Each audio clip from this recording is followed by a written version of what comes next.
Japan, it is not a secret that it has amazing food. I flew there to eat what they are known for and their traditional stuff. And yes, some were great, others not so much. But on today's video, I'll be rating all of them to find out which traditional Japanese food stacks up against the rest. And we're starting off with this one. There's a lot of places here to eat. You gotta know exactly where to go because there are a lot of food traps. And located in Shibuya, I was able to find this restaurant. It looked very nice from the outside. And most important, it did not have a line. So I immediately went in and ordered the most typical thing you can have, yakitori. That translates to Japanese grilled chicken on a stick. But you don't only get chicken. There are several different options to choose from. Now when they're grilling them, there's one thing that they all have the same. And that would be the sauce. It's constantly basted, caramelizing it, and making it taste incredible. So with this restaurant, I started with chicken, but not grilled chicken. Chicken skin yakitori.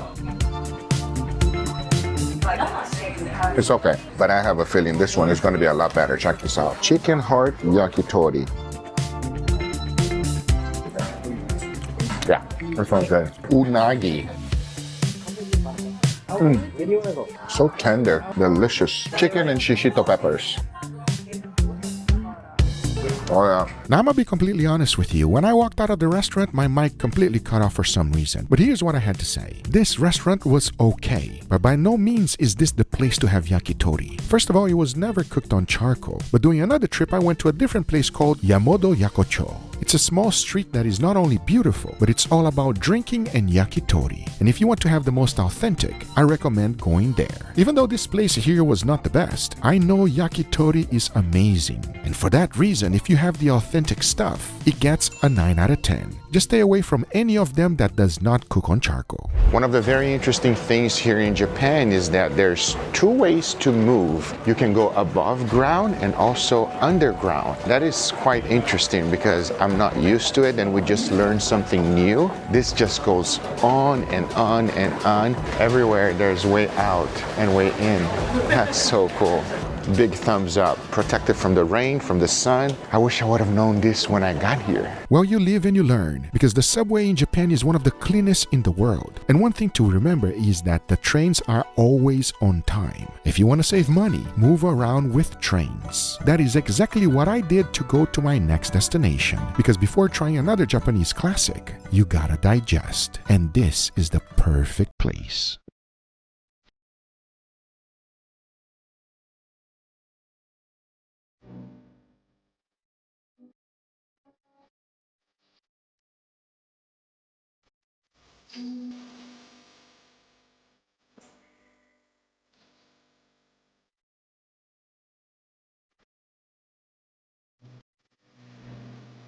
I gotta say, everybody, that is a very cool experience. But now that we've seen the deer, we've seen nada, it's time to eat because I'm getting hungry and I'm not gonna waste one more second without food. Now when you go to Japan, you must eat this. Sushi, Japan's most famous food. But good sushi doesn't come around everywhere in Japan. Throughout this trip, I tried many places. But one that stood out the most was this. It was in the Tsukiji market. This is where they sold the most expensive tuna in the planet. It went for millions of dollars. And this was the best sushi I had in Japan. So this one right here is bluefin tuna. So what I'm going to do is put a little bit of soy sauce. Wow. Wow. That's better than Wagyu. That is delicious. Melts in your mouth. Wow. Let me be clear. This was a lot better than Wagyu, especially if I compare with Wagyu sushi, which is exactly what I had next. And this is how most places in Japan sells it to you. Instead of cooking this Wagyu directly on charcoal, they just torch it. And I'll be honest with you, it's not the best experience. Also, on this market, they will not sell you the highest quality Wagyu. They're charging 5,000 yen for the best Wagyu they have. And I think they're scamming everyone. It's still raw, very chewy, and not very tender. Oh, okay.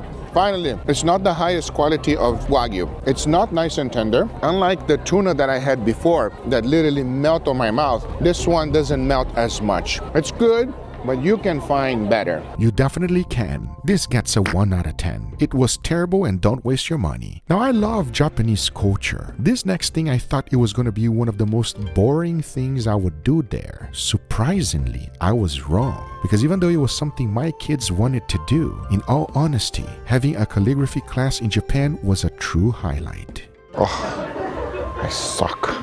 Ultimate challenge. Now I gotta write it directly on my shirt. This is my name. Guga. Guga. Oh boy. Okay, I try now. Ready? 1, 2, 3.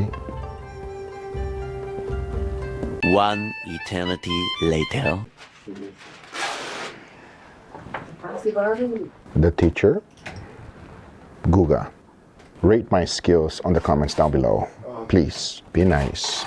Be nice. I will rate my score 1 out of 10. See, sometimes you gotta be real with yourself. But let's be honest, that was fun, but I'm not gonna be a calligraphy instructor anytime soon. But there's one thing I can do very well, and that would be to eat my next traditional Japanese food. This is okonomiyaki, a Japanese savory pancake, which is cooked on a hot grill filled with cabbage, meat, or sometimes seafood. The name literally means grill what you like, so every restaurant makes their own. Oh, okonomiyaki, Japanese pancake. Let's enjoy. There comes a times that you have to turn the okonomiyaki, and we're gonna turn it right now. Are you ready, my friend? Okay. Okay. Ready? And 1, 2, 3.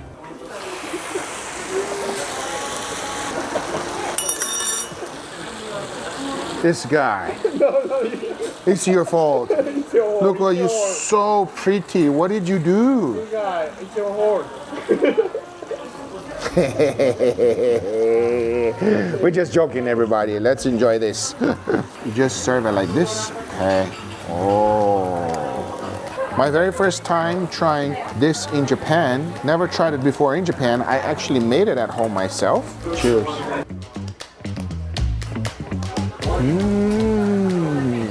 It's literally a savory pancake. But the biggest difference is between the one I made and the one that this one, mine had a lot more sauce, this one has less sauce. So I was saying like it was missing something, and he told me, yes, you're supposed to add Japanese mayo. So we're gonna go ahead and add that on top. That's the right way. I told you, mine was a little bit more saucy, and with extra sauce. Oishi? Oishi, oishi.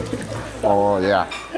This was a high 9 out of 10, but make sure you put enough sauce. Another thing that they serve in every okonomiyaki restaurant is yakisoba. It's Japanese fried noodle cooked on a hot grill. It's usually salty, a little sweet, and full of flavor. Made with wheat noodles, and it's stir-fried with vegetables, usually cabbage and carrots. And when you do this right, you can smell it from a mile away. And I was ready to experience it for the very first time.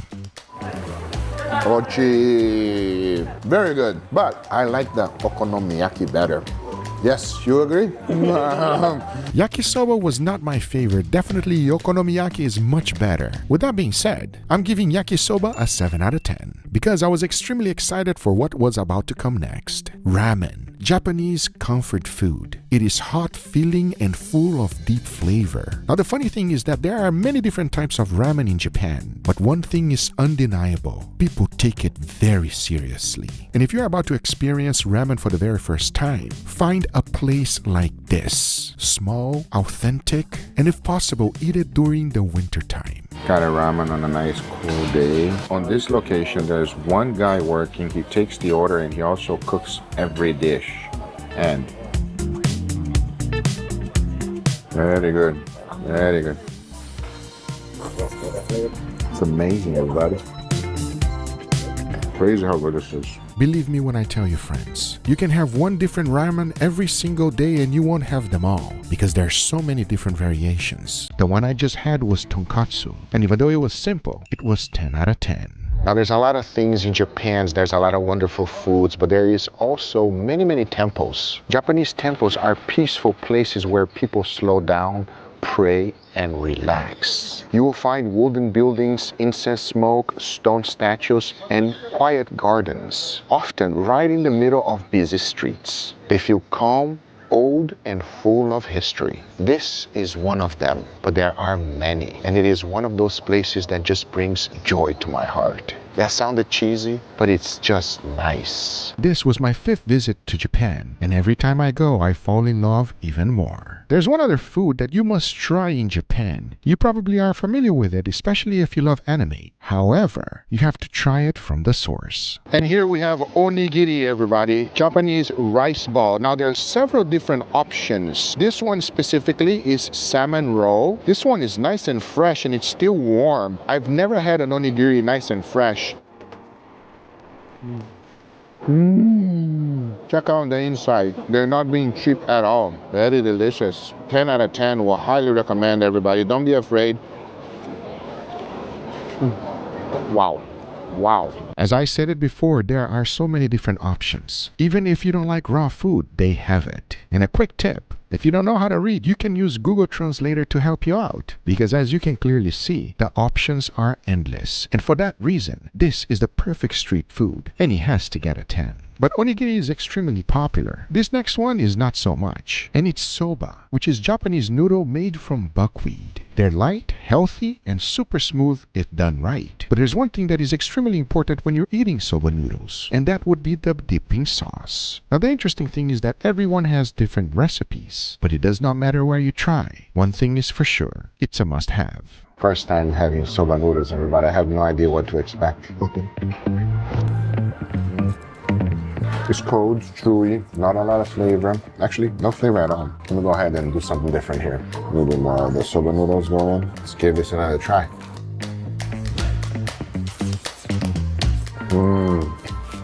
With the green onions, it's much better. It gives a little bit of freshness. That's so much better. Now I like it. Now I like it a lot. Actually. Let me be clear, you must have it with the sauce, because if not, soba noodle almost has no flavor, because this one will get a 7 out of 10. But when you pair with katsudan, it's much better. Another thing you must have in Japan is tonkatsu, which is fried pork extremely crispy and delicious. Don't you forget about that one, as 99% of the places will do it extremely well. But after finishing up with the soba noodles, it was time for a quick break to see something iconic.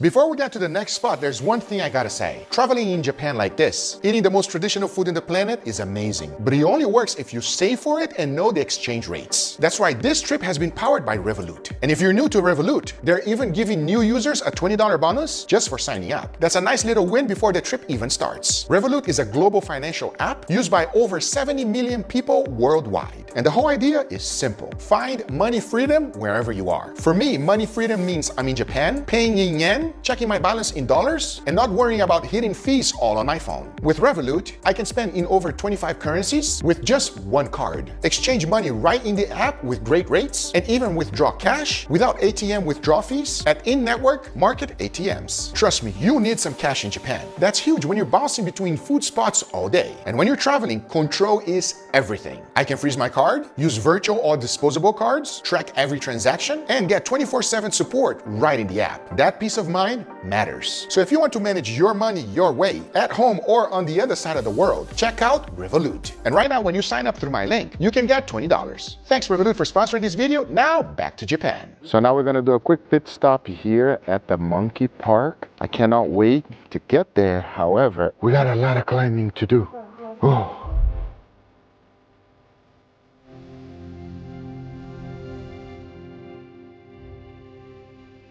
So once you reach the top, there's a huge line that you must do, which is reasonable. But if you think that that's it, no. The line goes on.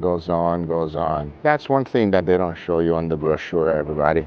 You gotta do the line.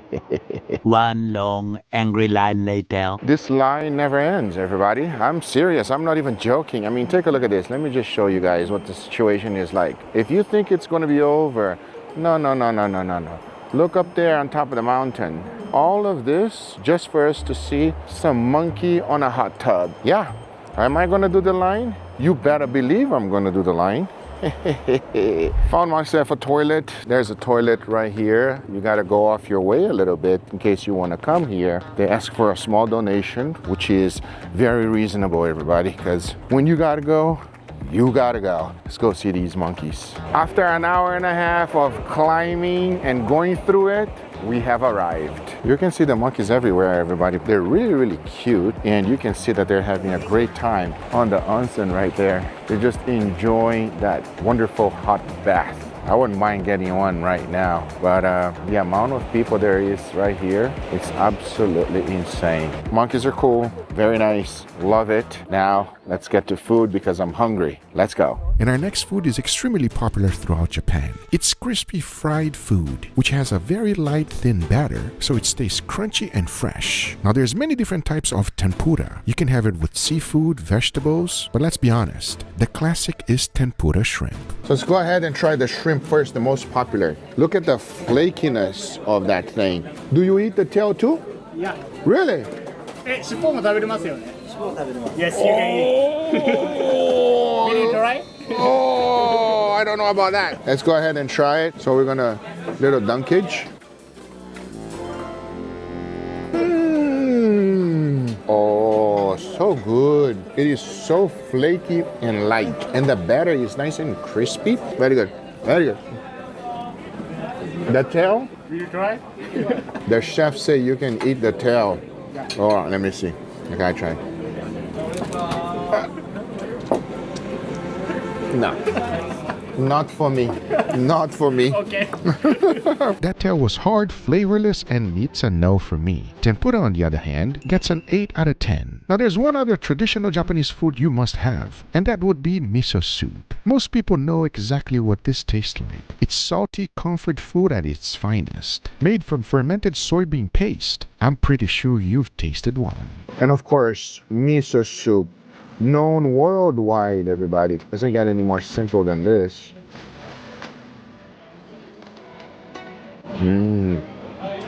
Yeah. Simple, easy, delicious, but it will not blow your mind. So it gets a 7 out of 10. Because next is one of my favorite things to have in Japan, and that would be yakiniku, Japanese barbecue-style grilled meat. It's smoky, super fun, and let's just be honest, delicious. You can have so many different variations of meat that you will never get bored. But most importantly, you get to cook it yourself. We're cooking over here with passion. Everybody is extremely hungry. And then we still have a good amount of beef there. Enough talking, let's eat.